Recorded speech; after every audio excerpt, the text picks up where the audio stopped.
Yeah, it's easy to misplay. You'd have no time to calculate in those rook and pawn endgames, so it's pure instincts, and it paid off for Magnus there. In a position that I thought he was in trouble. Yeah, no, he absolutely was. A critical moment was that knight move, choosing the right one. But, you know, we're on to the next game immediately, and we sort of see this London system making an appearance with the bishop on f4. Are you familiar with d6? Is that too common of a move?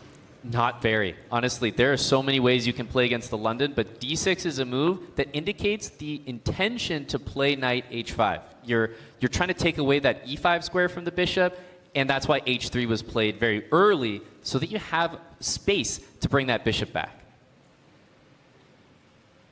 b6, a pretty flexible setup for Magnus. You fianchetto the light squared bishop, and then in the future, because you've played your pawn at d6, you can decide if you want c5 as the break to challenge the center, or maybe castles, put a rook on 8, and try to play for e5.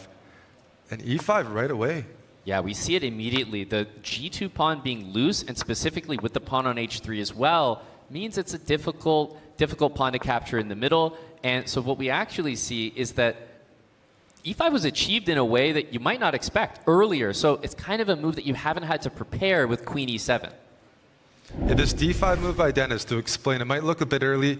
It shuts down the light squared bishop, but it does improve black's dark square diagonal. So double edge, knight c5. Magnus wants to play a5 next move to install this knight, taking away the b4 possibility. And if you go b4 right away, there's knight c to e4, and all of a sudden, there could be some pressure on this long diagonal.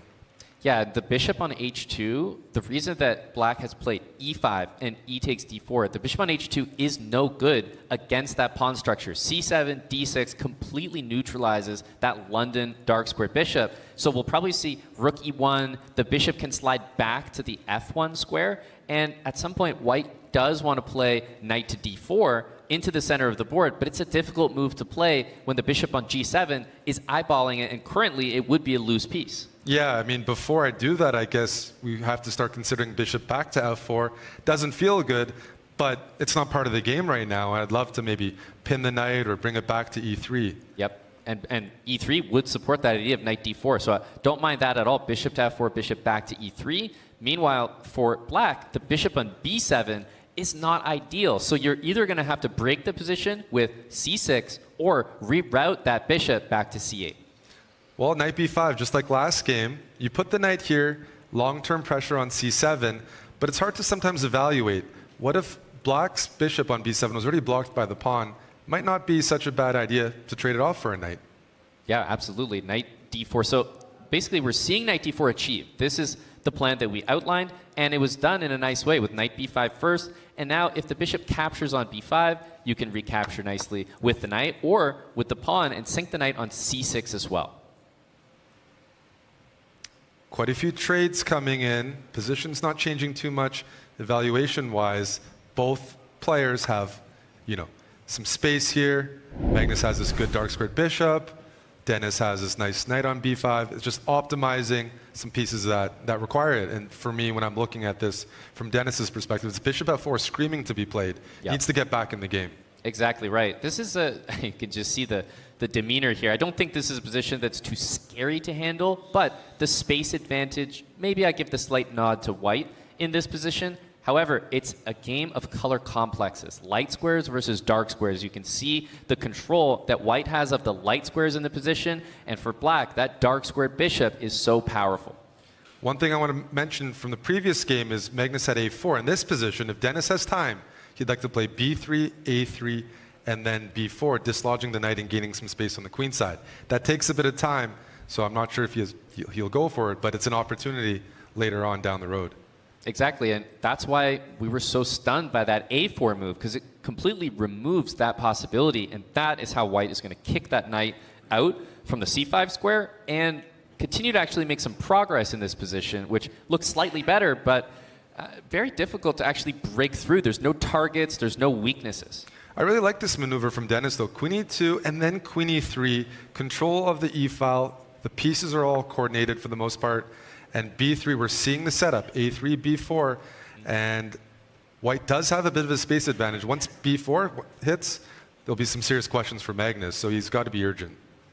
Agree, and speaking of urgent, knight into e4. Now, a3, b4 would be a challenging move, but okay, we see f3. He does not want to deal with that knight, despite weakening the dark squares. Eric, he might be planning, if the knight goes back to f6, to continue a bit more aggressively with g4 and bishop f4 and just gaining all the space in the position.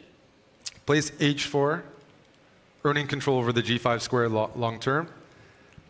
But it's hard to come up with a plan for Magnus here. I have to say, the more time that's elapsed, I'm liking White's position because I see how White generates space. a3, b4, maybe the knight circles back to d4 and plants itself on c6. Now, what we are seeing is a little bit of the experience, perhaps, playing a role here as well. One thing about this position is, Magnus is playing it a lot faster, and if Black achieves this dark square bishop trade, bishop on g7 for the bishop on f4, we could get in a situation where there's a lot of light squared pawns for White, and this light squared bishop on f1. That's not a situation that you'd like to be in as White. So the bishop pair is so important to keep protected, and all of a sudden that h4 pawn that he moved before, it's a target. It is, and you don't want to play a move like queen f2, queen e1. Feels passive, feels like you're going in the wrong direction. That's right. And Black has just a bunch of easy moves. King g7, slowly encroaching in. Yeah, the c7 pawn is maybe the weakest part of Black's position, but so easy to keep defended. The computer is never going to represent a huge advantage here, Eric, but it just feels from a practical point of view that the pressure of that dark square bishop trade plus the h4 pawn is more significant than perhaps the bishop pair and the c7 pawn. For sure, I think a lot of blitz chess comes down to who has the easier moves. And Denis's position has not been easy to improve. Besides this a3 is no longer in the position. King h2, Magnus can play king g7. No matter what, h4 is a long-term liability. That's right. Knight to d3. Now, you could consider that exchange, and he does so. The bishop on f1 was not the best piece in the position. The h4 pawn needs support, but of course the knight needs to be dealt with here. So I wonder, maybe bishop e5 was the plan here. Oh, okay. Not bishop quite. e5 is very tricky, actually. I was going to say we might see repetition depending on the mindset of the players, but a4 indicates not that Magnus is going all out, but he's willing to play a few more moves, and perhaps bishop e5 now.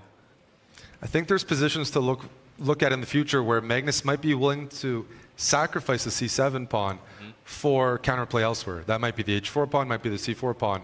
But he's not intending to keep his queen on d8 for the rest of the game, just for the sake of defending c7. Well, we're going to see something now, because in that position, the c4 pawn was hanging, and so was h4. I didn't see a good way to keep everything defended, because queen d4 was impossible. Now, the game is completely opened up. Bishop f2. Bishop f2. If Magnus finds that, there's mate threats on h4. And the dark squares are looking very weak. Yep, this is all about the dark squares. Bishop f2, he needs to calculate the move g3. So instead goes back to e7, not the right direction. No, that's a missed opportunity. After a3, White has a bit of stability all of a sudden. Yep. The knight on b5 covers d6, which is the main concern. You can play g3 in the future, cover up your king. Oh, now we have an endgame. And this almost looks like perhaps a missed opportunity turned into Magnus not wanting to risk too much. Although, as I say that, c takes on d6. I wonder if is Magnus actually happy to be here, because it looks like White has an easier job at creating something in terms of a pass pawn. Yeah, queening endgames are really tough to evaluate. Computers might say this is equal, but that's based on maybe finding a perpetual. There it is. In this case, Denis, maybe down on time, didn't want to press things. Yep, that makes perfect. And you do probably need to take it here. You could grab the pawn on c4, and then there might be still a perpetual in the position after that, but it's obviously at this point simple enough to take that repetition, and another